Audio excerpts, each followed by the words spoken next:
রাঙামাটির কাপ্তাই হ্রদ থেকে পানি ছাড়ার সিদ্ধান্ত নিয়েছে কর্ণফুলী পানি বিদ্যুৎ কেন্দ্র। আজ রাত 10টায় স্পিলওয়ের 16টি গেট 6 ইঞ্চি পরিমাণ উঠিয়ে পানি নিষ্কাশন শুরু করা হবে। এতে 9000 CFS পানি নিষ্কাশিত হবে। আজ শনিবার বাংলাদেশ বিদ্যুৎ উন্নয়ন বোর্ডের এক জরুরি বার্তায় এ তথ্য জানানো হয়।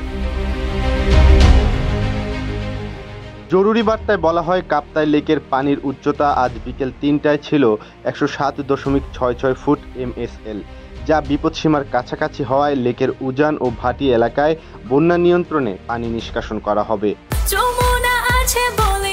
যমুনা রেফ্রিজারেটর, খাবার ফ্রেশ তো লাইফ জম্পেশ। বার্তায় আরও জানানো হয়, বর্তমানে লেকের ইনফ্লো ও বৃষ্টিপাত নিবিড়ভাবে পর্যবেক্ষণ করা হচ্ছে। পানির লেভেল অস্বাভাবিক বাড়লে স্পিলওয়ে গেট খোলার পরিমাণ পর্যায়ক্রমে বাড়ানো হবে। বর্তমানে 5টি ইউনিটের মাধ্যমে বিদ্যুৎ উৎপাদন করা হচ্ছে, যার ফলে 32,000 CFS পানি নিষ্কাশিত হচ্ছে। এদিকে বাঁধ থেকে পানি ছাড়া হলে এর প্রভাব আশেপাশের এলাকায় পড়তে পারে, সেজন্য এরই মধ্যে প্রশাসনের পক্ষ থেকে সতর্কতা জারি করা হয়েছে। পানি ছাড়ার আগেই জরুরি বার্তায় চট্টগ্রামের বিভাগীয় কমিশনার, রাঙামাটির জেলা প্রশাসক, চট্টগ্রাম বন্দর কর্তৃপক্ষ, নৌবাহিনীর কাপ্তাই ও চট্টগ্রাম ঘাঁটি ও রাঙ্গুনিয়া উপজেলা নির্বাহী কর্মকর্তাকে দুপুরে চিঠি দিয়ে জানিয়েছে কর্ণফুলী পানি বিদ্যুৎ কেন্দ্র কর্তৃপক্ষ।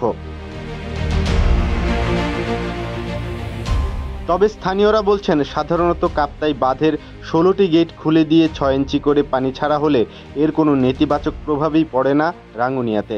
যদি এটি 1.5 ফুট বা 2 ফুট উচ্চতায় ছাড়া হয়, তখন নদীর পাড়ের কিছু বসতবাড়ি ডুবে যায় এবং এর প্রভাব পড়ে রাউজান ও বোয়ালখালীর কিছু কিছু এলাকায়।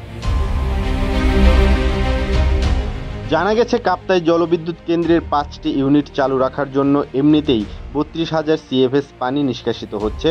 বাড়তি পানি বেরিয়ে লেকের পানি বিপদসীমার নিচে চলে আসলে কর্তৃপক্ষ পুনরায় গেটগুলো বন্ধ করে দেবে।